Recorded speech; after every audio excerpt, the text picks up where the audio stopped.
Hey guys, welcome back to Sad Dad. My name's Dave Apkary and I am a comedian out of Fresno, California, and this is a podcast where I sit down with my fellow funny friends, my fellow comedians, and we talk about dads. Hi, how are ya? Hope your Valentine's Day went well. I hosted a show on Valentine's Day. I mentioned it last week. Hosted a show in Merced, California at a barbecue place, and that was okay. That was fun. Kind of a lighter turnout, which I can kind of understand. I don't think most couples' first inclination is to go to a barbecue place for a comedy show on Valentine's Day, but the people we had out there were a lot of fun. Went out there with my friends and previous Sad Dad guests, Dana Turner and Daniel Eachus, and had a blast with them. And so that was good. And then came back. We ran our series of shows here in Clovis. Our Friday show was amazing. Our Saturday show was kind of rough for me specifically. I had this really drunk lady that was heckling me during my sets. It always happens. Like the most disruptive, I don't get a lot of hecklers, but the most disruptive hecklers for me are always the drunk women that are also trying to hit on me while I'm on stage. And that's what this lady was doing. And that's the worst, man. I don't even know how to, because it's a weird combination of like being totally embarrassed and kind of flattered, and then also really mad that they're stepping all over your material. And so I don't know. This lady, she was so drunk though that her friend escorted her out, and then she like fell flat on her face, and then she was like, her friend called her an Uber, and she's trying to get into the Uber, and she falls in the gutter. Mind you, it's pouring rain, so she's like soaking wet when she like gets into this Uber. It was amazing, so funny. The important thing, I did get her number, so the story has a happy ending. I'm kidding about that part. I'm just kidding. I didn't get her number. I don't know who that lady was. But, yeah. So Saturday was rough. But Sunday and Monday were a ton of fun. Had a real funny guy named John Durnell come out to headline our shows those nights. And John's great. I recorded a great episode of Sad Dad with him that I'm going to release in a few weeks. So, yeah, stay tuned for that. And Today, I've got a fantastic guest for you, a good friend of mine, Clay Newman. He's out of the San Francisco area, or at least that's where he started. That's where he lives now. He's originally from Southern California. We talk about all that. But a great dude, very talented comedian. We met him. We talk about it again on this episode, but he just was passing through town and never met him before. He was like, hey, you got some time I can do on your show? And I was like, yeah, man. We can put you up, and Danny and I just absolutely fell in love with him, and so we've had him out a bunch of times over the last year since that initial meeting. But yeah, one thing, a little editor's note on this. Clay came over, and like I said, Clay and I are good buddies, and Clay came over to record this podcast, and he was like, "Hey, you want to have a drink and before we do this thing?" And I was like, "That sounds like a great idea," and then we did. And I, listening back to it this morning, this episode you're about to listen to, was reminded why I don't drink and podcast.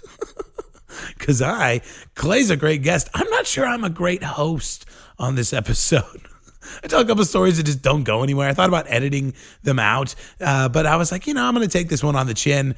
Just chalk this up to a learning experience for me as a host. Thankfully, Clay's funny and interesting enough that he can kind of carry it. He does make a joke in this episode that just in the moment just went completely over my head. And I listened back to it today and I thought it was really funny. But he was like, "Do you think the people listening to this are even going to be able to tell who's talking?" Because Clay and I do have a very similar tone and timbre to our voices. If you were ever looking for a podcast where an Armenian and a Jew are just sitting at a table screaming at each other, boy, have I got an episode for you. So, all right, guys. It's a fun episode. Stick around for the outro. Just a couple of reminders for you. Again, I won't hold you hostage for that. But here we go. Clay Newman.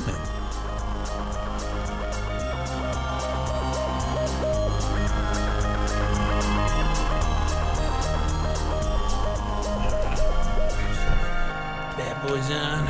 Check 1 2 1 2. A little dad talk. Little dad talk right there. Yeah, there you go.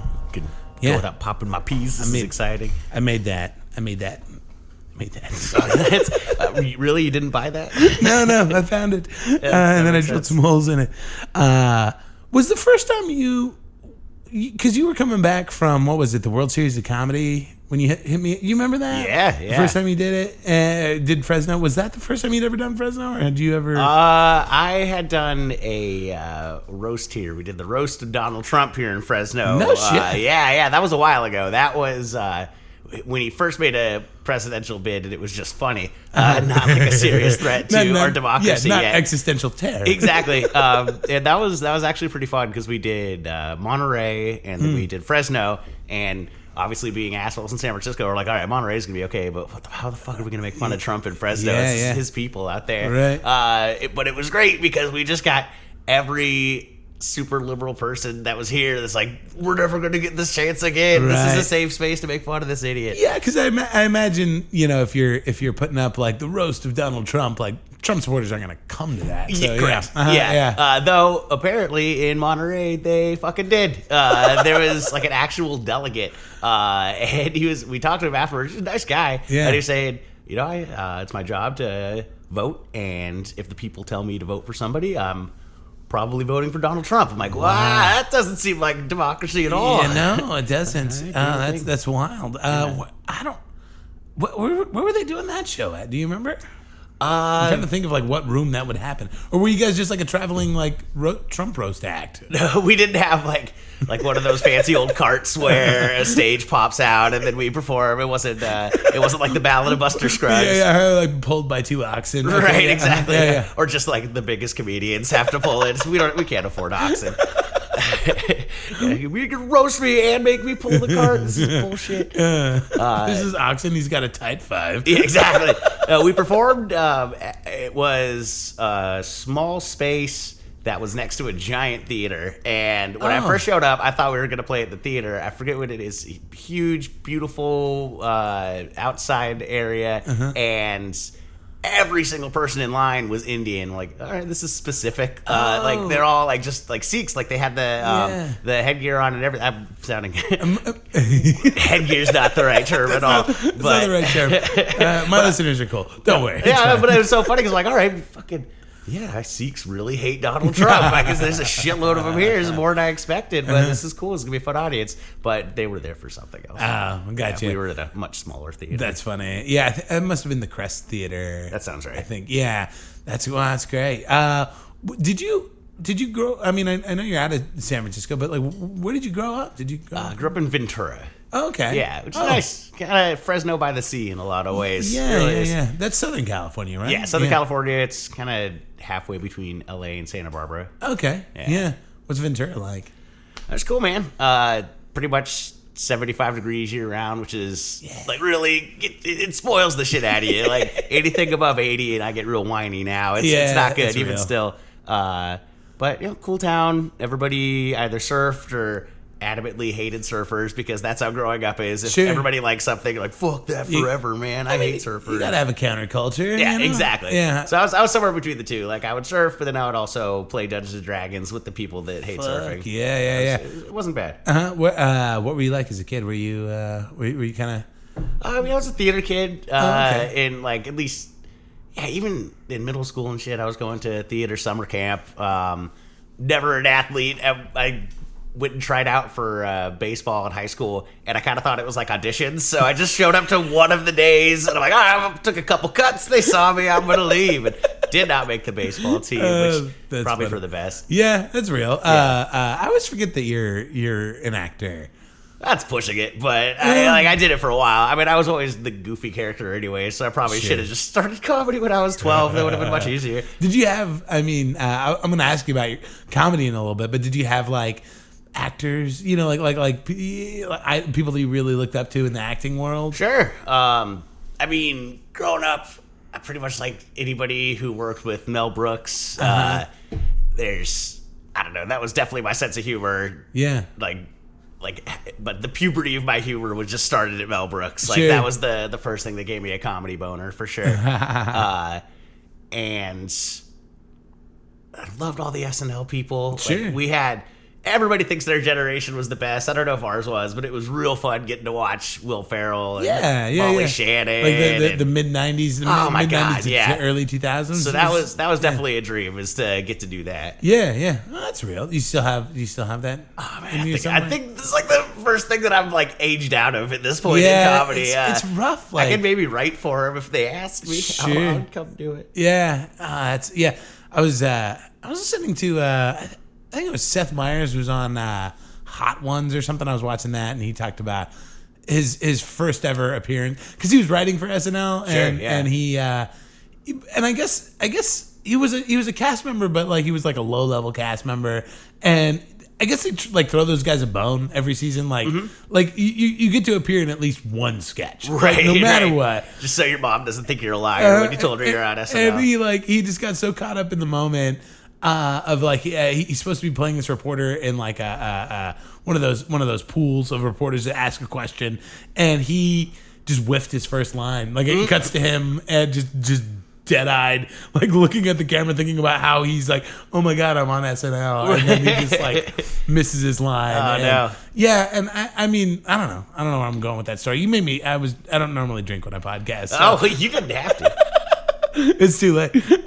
So yeah, you're growing up in Ventura. You're surfing. You're a theater kid. You're playing Dungeons and Dragons. Were you like a good student? Were you like a? I knew exactly how much effort I needed to put in to get a B. That's pretty much where I was at. Like I knew I was going to state school. Like that's what was affordable. Yeah. And so I'm like, all right, I could like crush it in the first couple weeks and then just cruise the rest of the time. It'll be good.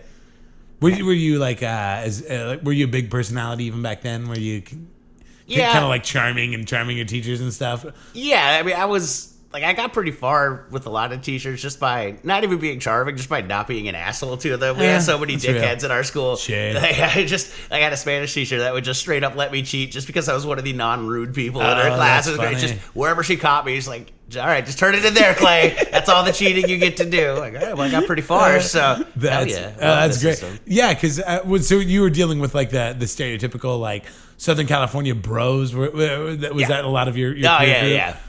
It was, it was the early 2000s too, and so everybody sort of looked like Mark McGrath from Sugar Ray's. Everybody that bullied you had like bleached spike tips and long shorts. They just looked like they were making fun of cholos. Is how they dressed. Just long shorts, very long pulled up socks, a lot of just like Dickies, and it was a strange time, man. Yeah, that was a weird time. I look back at like my pictures of me from that time. I'm like, God, I just bought right into it. Were you a Hawaiian shirt guy? I wasn't a Hawaiian shirt guy, but like I was.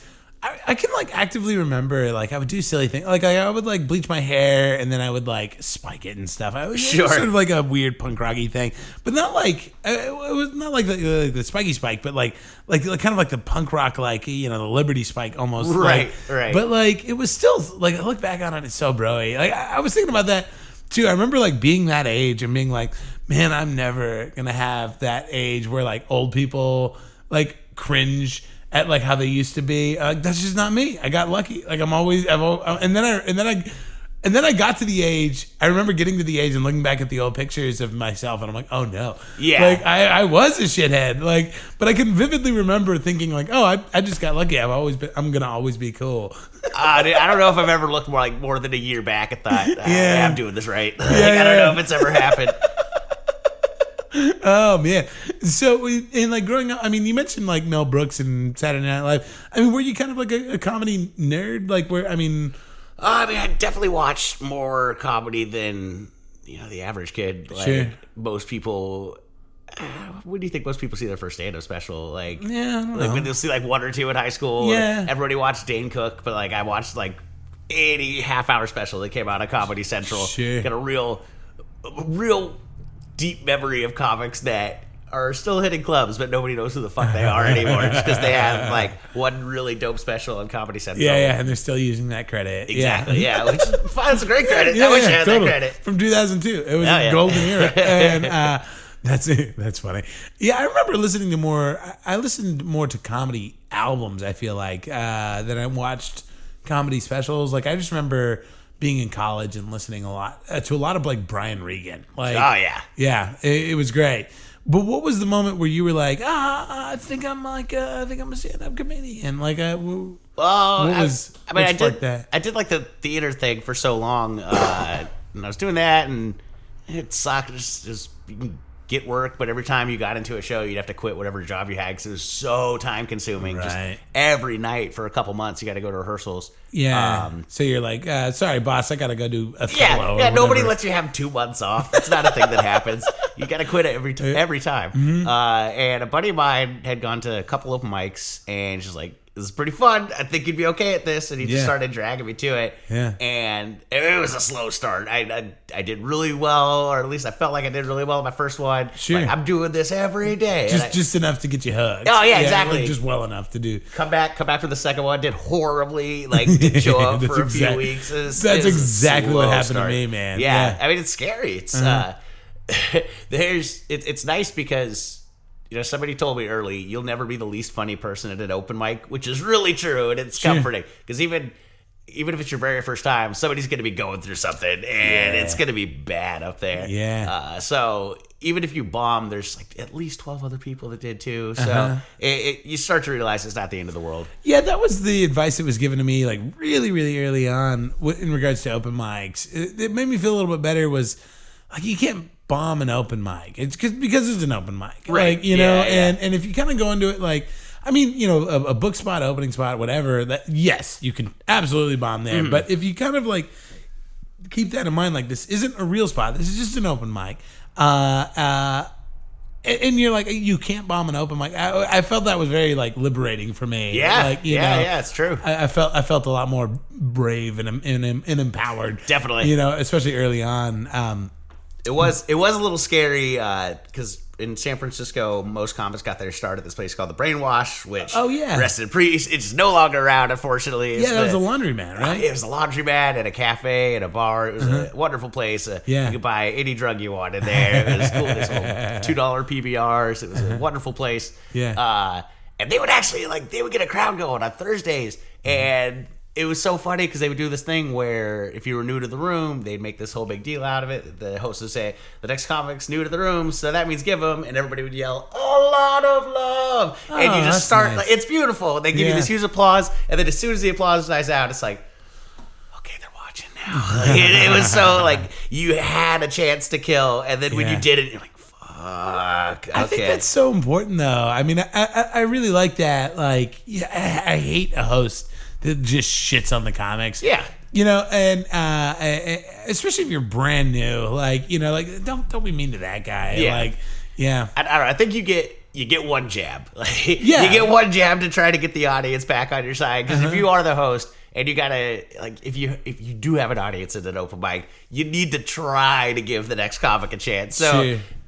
Sometimes you got to do what you got to do. I'm not totally against shitting on the new comics because if they can't handle it, it's gonna be a long road, man. That's true. It's gonna be a tough hill to climb. I mean, I guess I just feel like I feel like there's a lot of because I mean it was like this for me, and it sounds like it was like this for you, where you had a really good set where you had a lot of love. And I wasn't particularly funny, but I had a very generous audience my first open mic, and so it was enough to get me hooked. Yeah, and I feel like sometimes if you have a host that's shitting on a brand new comic, like that hook isn't there. That's true. And you might miss out on some real talent. Yeah. If you're, but I don't know. We'll compromise. You give them a hot start, but if they fuck it up, you say whatever you want. I think it's semantics now. Just being philosophical about open mic comedy. It's just an unnecessary thing. It really is. It's so. Well, I mean, okay. So you started in San Francisco. And you were going to school for theater? Is that what you were doing? Yeah. I studied theater. I guess it maybe helped me. I think every commercial I've ever gotten is just because I have curly hair. That's pretty much it. I just look goofy next to a pretty lady, and I don't know if I needed the theater degree for that, but it was fun. Yeah, I mean, I feel like there's got to be some helpful skills though. I mean, like you project well. Like if the mic goes down, I got it still. I mean, you're like 2.5 foot away from that mic right now. Yeah, exactly. It may need to be farther. I stretch. I always stretch before I go on. I think that's important. No, it is. I mean, it was for sure an enzyme as far as starting out. It's a huge benefit if you used to if you did improv, if you used to be a writer, if you did theater stuff. Any sense of being in the world of comedy is better than, well, people at my job think I'm funny, so I guess I'm gonna try this out. My girlfriend laughs at this story all the time. Like that's a much rougher place to start from. Yeah. What was the point where because I mean the only reason I even know you is because you were passing through doing the road and like you hit me up for a spot or whatever. What was the point where you're like, okay, it's time for me to get out on the road? Well, that was the nice thing about being from Ventura and then starting somewhere else is while all of my San Francisco friends had to watch me start comedy and be horrible at it and now will no longer see me do comedy. All my friends in Southern California got to see me after a couple years of butting my head against the wall. Sure. And so it just whenever I went back home, I'd try to book a gig and then it turned into, all right, I'm going to book some gigs and then pop in at home. And then I started going other places that weren't Southern California. Yeah. And I still haven't branched out too far. I'm pretty much exclusive to the West Coast at this point. But that's just because I've already got almost 300,000 miles on my car. I think if I take it out to the East Coast, it'll die. That's real. Yeah. That's a lot of miles on the car. car. Man, those little Camrys last forever. That's great. Pretty impressive. Yeah. I think I've got an old truck. I've got. It's been. I mean, I don't even think it's the same truck anymore. It's one of the. It's been put back together so many times. But you didn't even when you picked me up, like, it's the big green truck. I'm like, how the fuck am I gonna forget Franken-truck? Are you kidding me? You don't need to remind me what that thing looks like. Three times the size of any other vehicle on the street. Yeah. Well, I mean, at this point, do you? I mean, it seems because you seem so like comfortable, like outside. I mean, like you maybe I know you've performed here a few times, but like, do you feel like you belong on the road? Like, do you just like San Francisco is just not really, or do you still have a love for that place because that's where you started? I mean, San Francisco is still the stomping grounds as far as comedy goes. And it's not because they got the best audience by any means. They make you fucking work for it there, which is helpful. But it's not like fun all the time.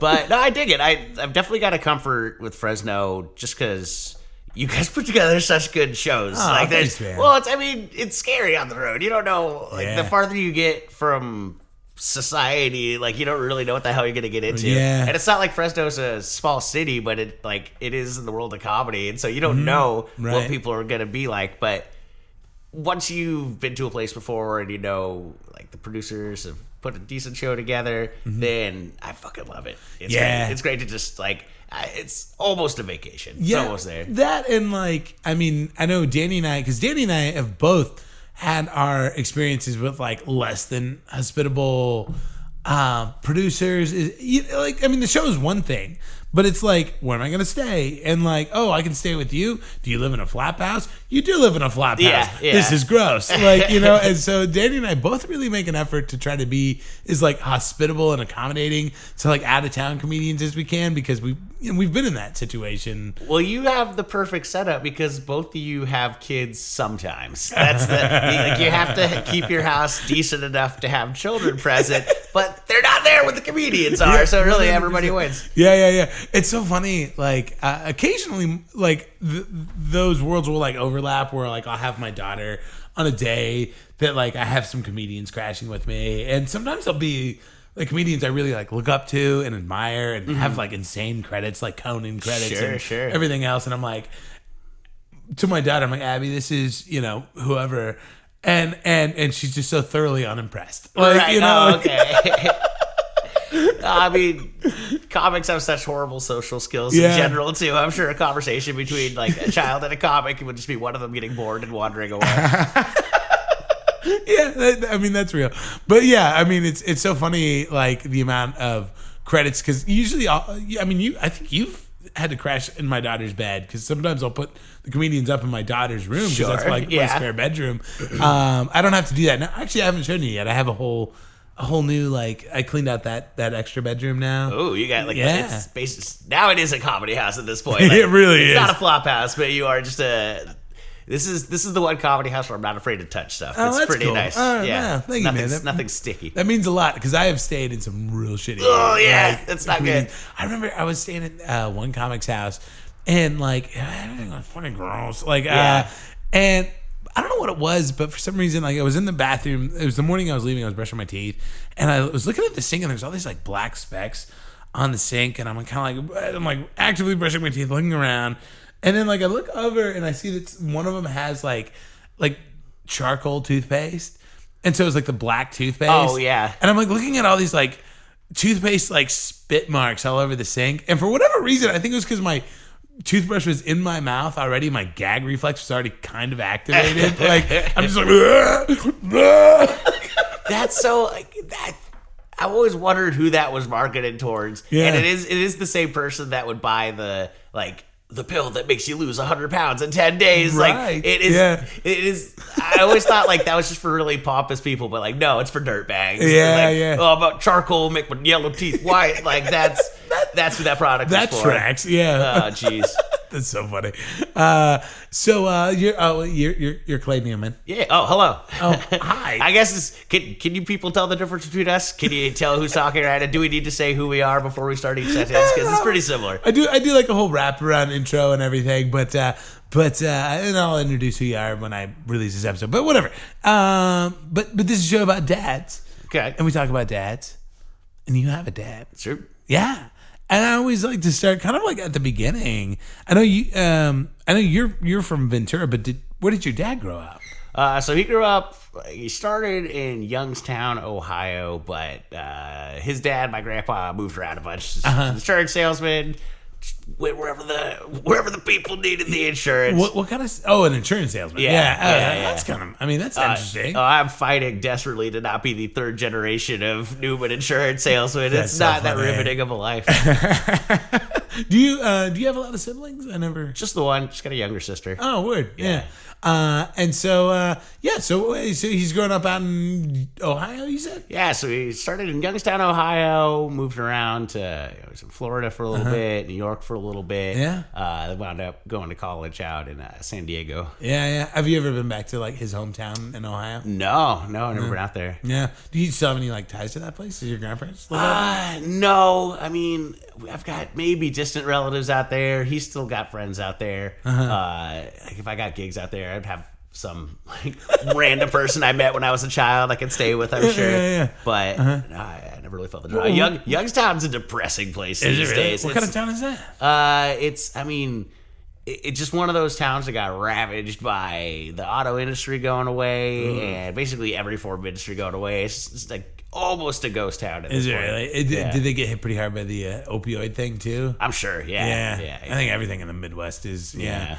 dying because of that. Well, okay. So, and do you have any sense of what he was like as a kid? Like, was he like a real precocious kid? Like, you Yeah, were, well, so or- he's the youngest of three, and he was definitely a squirrely kid. Was he? Yeah, he. I mean, I've heard more stories about like high school and college and stuff like that, but he was a theater kid too. He was he? always Oh, always that's doing that interesting. stuff.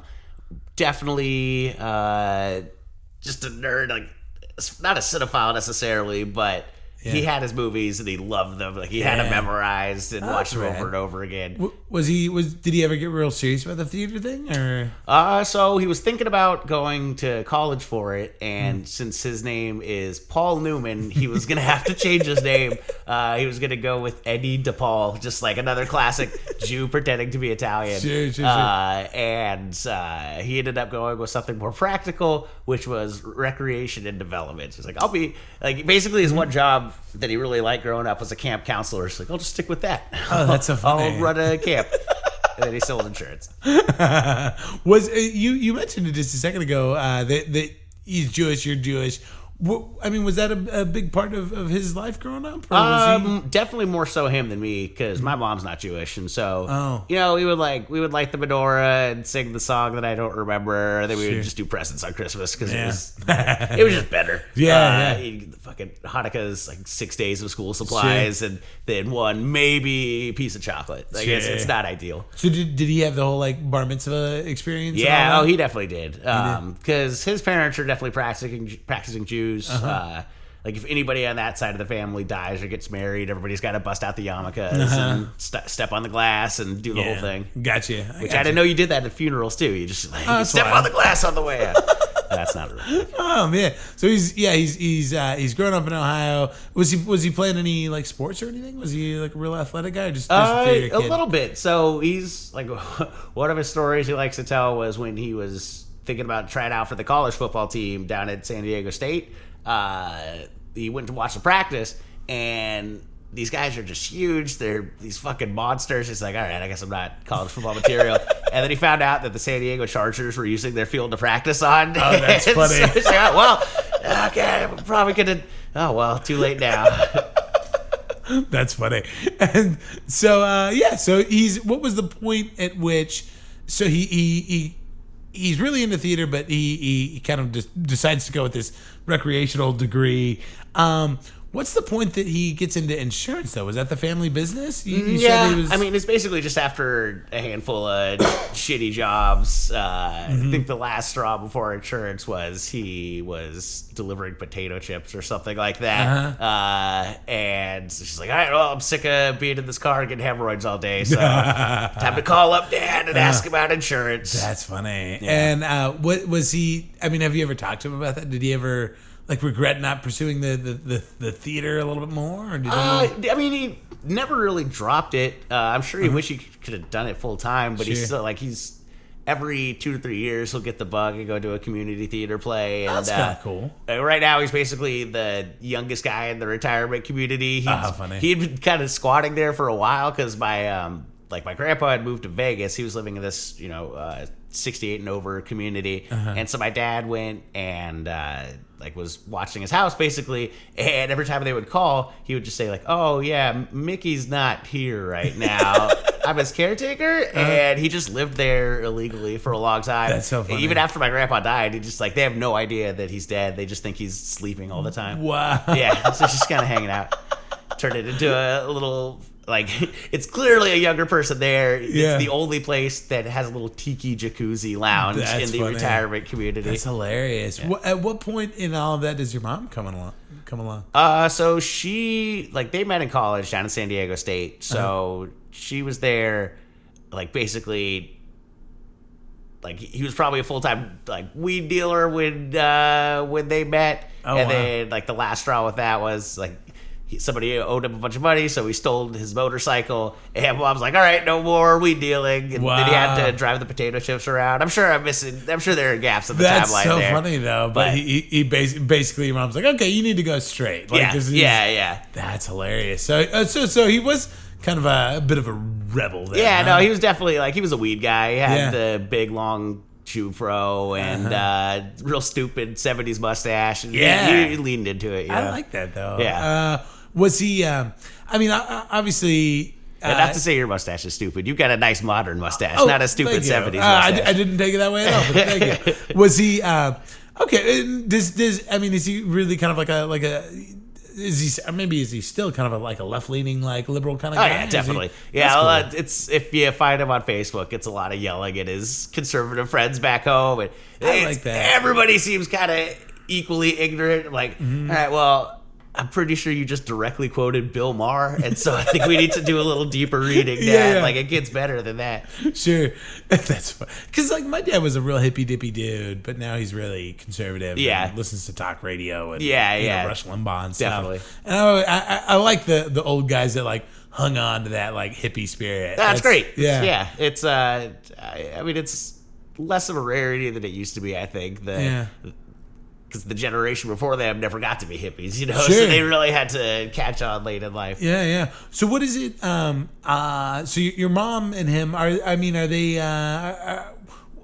What was their relationship like? I mean, did they get along pretty well? Obviously, she's they got around, like they got along all right. They tried to wait till both me and my sister got out of the house to divorce, and it wasn't super contentious or anything. Sure, but they were sleeping in different bedrooms for most of the time I grew up. Really? Yeah. Which I think was more of like a noise thing. Because my dad is one of the craziest snorers in the world. And my mom just like couldn't do it.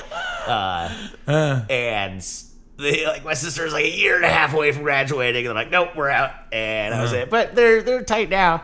We cool. Still do like holidays and shit together. I like that. Yeah, that's not bad. That's great. Did your dad have? I mean, obviously the theater thing was a thing, but like, did he have any like hobbies or? Was he really into anything strange and esoteric, or was he just all about that insurance life?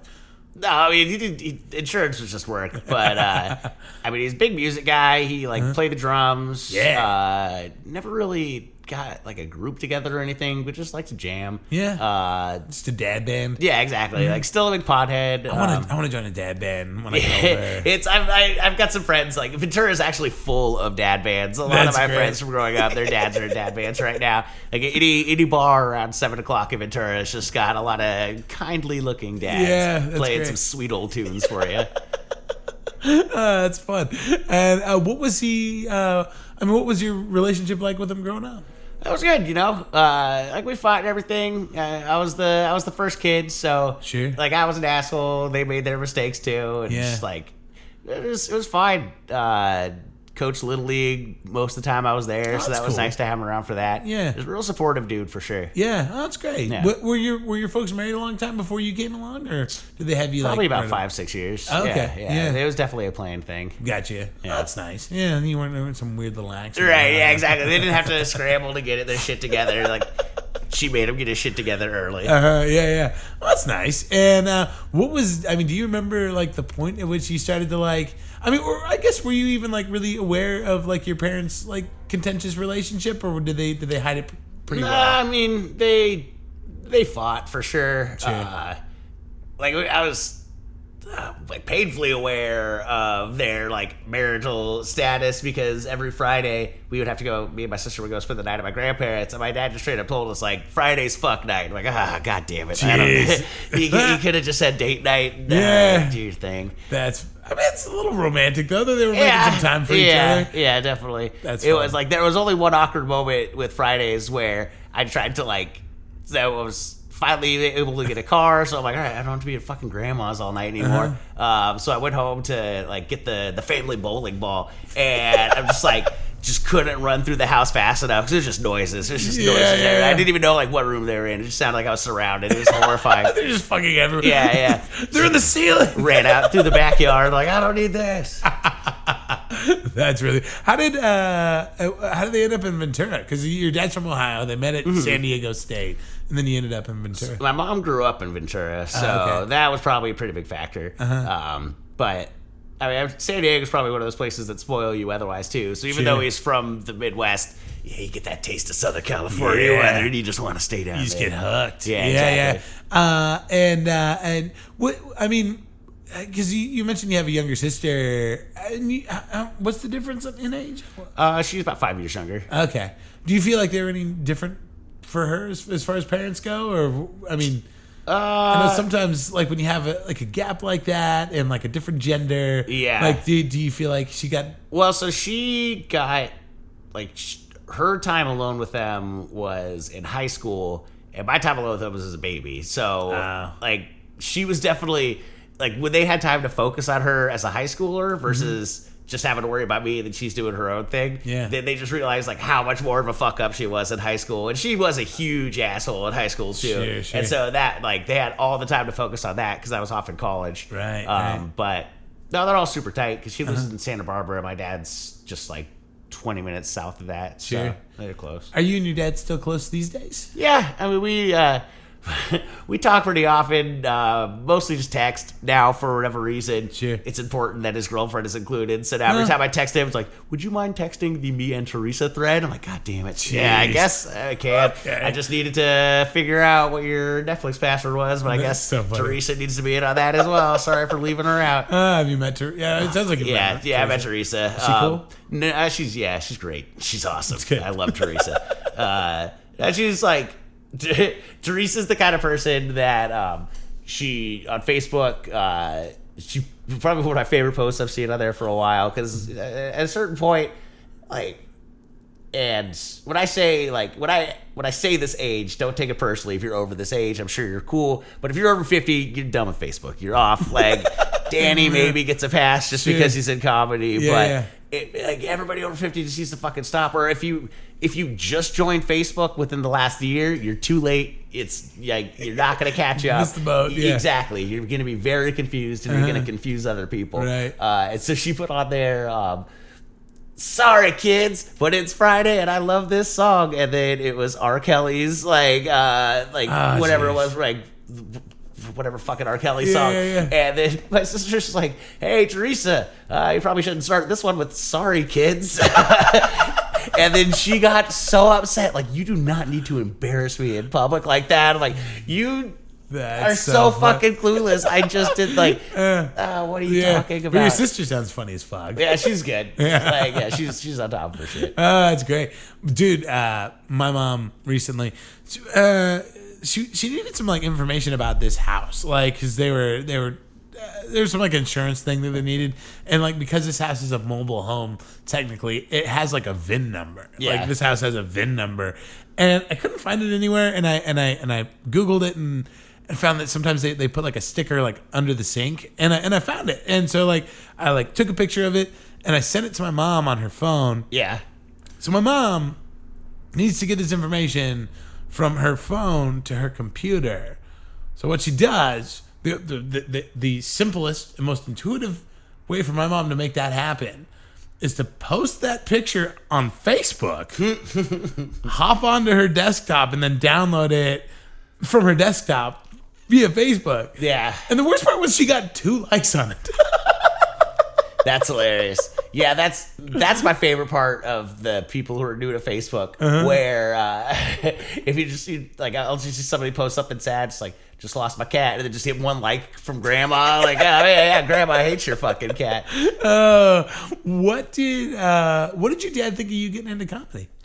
I mean, he thought I was going to be an actor before that, so he wasn't too surprised by it. Sure. But his whole thing, because he went through it in his own ways, just make sure you got a backup plan and figure it out. Yeah. So I don't know that I really followed that advice. I've always had, at least lately, some job that'll get me through. I've got lucky with, one of the only flexible jobs left in the world, it feels like right now, where I work at an escape room with like a shitload of other comedians and musicians, and everybody does something. And so part of our philosophy is just like, all right, you may make us sad, but if you ask for time off, you get it. It's going to be real hard for somebody, but I guess if you need to but go. But everybody kind of toes the line because they all get it. And we've all both left people hanging and picked up the slack. We've all made it work, just because, like, people of Fresno need to laugh. He's got to be gone this weekend. We understand. I've got a higher calling. Yeah, exactly. The world is bigger than puzzles. That's great. How's your mom doing these days? She's good. Yeah. She's up in Rio Vista, which is kind of halfway between San Francisco and Sacramento, out there on the Sacramento River. Just fucking river people, man. Everybody's got a boat. Everybody fishes. The biggest thing I've seen in town, like the big entertainment, is there is a karaoke night every Thursday. Okay. And it is cracking. It's packed. Everybody that can still make it into a bar is there. And it's fucking nuts because only like 6 people sing. Like, people just show up to watch these 6 people sing karaoke. And I've been enough times because there's nothing else to do that I like. They won't let me do comedy there, but I'm a fucking karaoke celebrity. Like, nice. Young kid is here. This is exciting. Do you get up there and rip? Hell yeah, man. You know it. Yeah. I mean, you hear my voice. I'm sure you got the same vocal range that I do. I kind of gotta live in the like Creedence Clearwater, Joe Cocker territory. I usually go like Weezer. Weezer is kind of like Rivers is kind of in my range. Sure. So he betrays me with a high note every once in a while that I can't hit. Like, oh, fuck you, Squomo. Yeah, that's true. Yeah. Oh man, that's fun. Well, this is a part of the show where I ask for a dadictote. Dadictote. Do you have like a particularly fun or interesting dad story? Really kind of encapsulate. Yes, I was thinking about it, and it's gonna start like a Clay story. I swear it's not about me. That's great, man. Yeah, go. So one of the first times that I took shrooms, it was like just stayed in my apartment. Didn't really think it through all the way. You got to be out of nature. You got to really like make a fucking day out of it. We're just like, all right, it's Thursday. Let's do shrooms. And it's going pretty good, and I'm handling it well. And then I get a call from my dad. It's probably nothing serious, and I'm like, you don't answer the fucking phone when you're on shrooms, especially when it's not somebody that you like can't admit that you're on shrooms to. And I just looked at him like, I got this. Answered the phone immediately, like, oh, I don't have this at all. And he just like, he asked me a question that I couldn't comprehend, and I'm just like mumbling. He's like, what's going on? I'm like, I took shrooms. And he's like, ah, fuck. All right, I'll call you later. And he just hangs up. And his story to make me feel better, because he's like, look, we've all experimented with shrooms. I was down in Mexico, and we took shrooms and we got prostitutes, and I couldn't get it up. I just couldn't get it up. And I'm like, this is so much more, this is worse than what happened originally.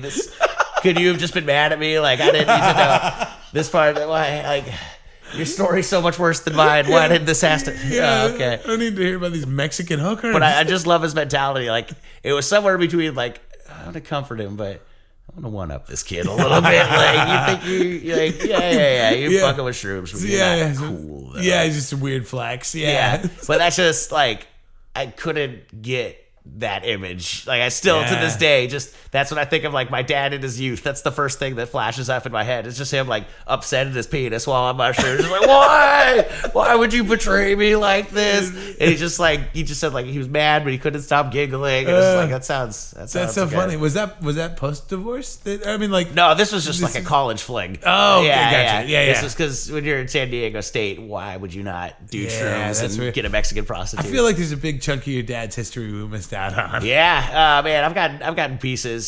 My dad's brother partied too. This is a good anecdote. Like, sure. All of their stories are just basically like them in college. But his my dad's brother was in the car with his kids, and they're listening to Howard Stern, and it's a liberal family. Sure. And Howard Stern was telling the story about how in college he took acid with his friend David and went and saw 2001: A Space Odyssey. And my uncle's like, that's fucking me. And he just like, he couldn't tell his kids. His kids are like probably like 16 and 12. And just like, fuck, I want to tell them how cool their dad is. I was friends with Howard Stern, but I can't tell them that story yet. That's actually a great story. But that's such a like good biting your tongue moment as a dad. It's like, fuck, does this make me cool or a horrible person to them? I don't know. I was too young. Yeah. Oh, man. Clay, you've been so much fun today. Yeah, buddy, this was great. Yeah, if people want more Clay Newman in their life, how can they get a hold of, or how can they follow you? So everything's right at claynewmancomedy.com. If you run into the piece of shit that took claynewman.com, tell him I'm looking for him. I'm coming for that Clay Newman, whatever, like lawyer. I don't know. I don't even know what that website is, but I know I couldn't get the domain, but I wanted it. claynewmancomedy.com. All my shit's on there. I've got some fun dates coming up in Southern California at the end of the month. Yes. And if anybody is in Silicon Valley, I'm going to be in Rooster Teeth Feathers at the beginning of April. Hell yeah. And I'll be opening for Sam Tripoli, which I'm very excited about. Yeah. Mr. Tinfoil Hat himself. Yes.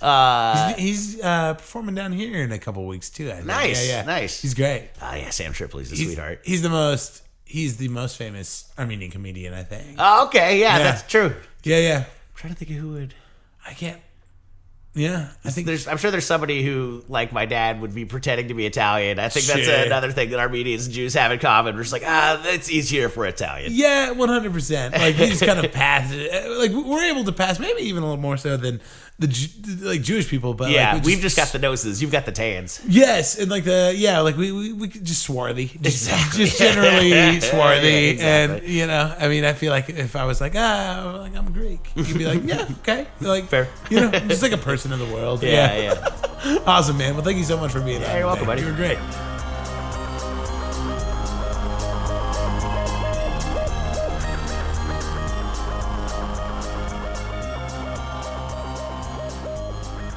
And we're back.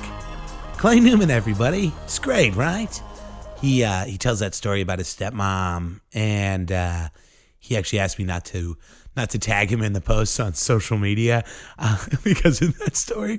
But I will have Olive Clay's social media info in the show notes. So give him a like, give him a follow, book him on your shows if you run shows. He's one of my favorite guys out of Northern California to have out. So great. Thank you so much, Clay. You guys listening, if you could rate and review on iTunes, you'd be my hero for forever. If you guys have a anecdote you'd like me to share on your behalf, you can send that to saddadpodcast@gmail.com. And then, oh man, there's one other thing I always plug. Sad Dad Patreon. I'll link that in the show notes if you want to help support the show financially. And what else have I got going on? I think that's it for now. I will. Still working out the details on a Sad Dad Live in March. So I'll hit you guys with that as soon as I can. And and again, if you're ever in the Fresno Clovis area, come out to a show. You can hop on the Clovis Comedy Scene Facebook page. You can give that a like. That's the page that all of our shows are on, and you can see who we have coming out, what nights, where we're going to be, the times, just all the pertinent data for you to go out and have a good time at a comedy show. And I'm always there, and I usually host the shows.